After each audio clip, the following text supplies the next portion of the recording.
Fantinel, para declarar voto, o vereador Eloy Friso.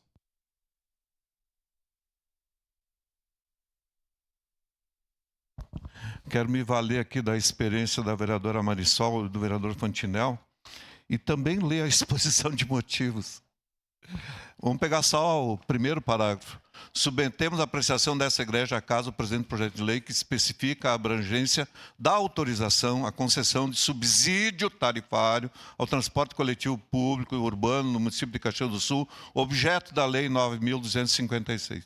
E lá no finzinho, apesar disso, conforme documentação técnica inclusa, firmada por servidores da Secretaria de Trânsito, Transporte e Mobilidade, os valores foram revertidos ao sistema, não sendo possível, repise-se, o repasse de subsídio sem autorização legislativa que especifique a abrangência da autorização à concessão de subsídio. É um entendimento diferente do vereador Libarte, colocado na exposição de motivos, portanto, a exposição de motivos faz parte da lei,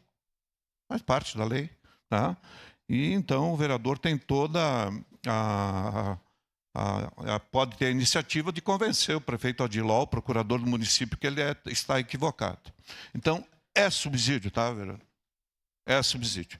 E, por último, só justificando, esse é o meu voto favorável, mas também atendendo à provocação do vereador Iago, prometo, vereador Iago, vou tentar me conter, porque senão as viúvas do ex-prefeito Cassado vão ficar tudo ouriçadas aqui nessa casa, né? Então, vou tentar, na medida do possível, não ofender as viúvas, tá? Mas tudo no seu tempo. Voto favorável, senhor presidente. Obrigado, vereador.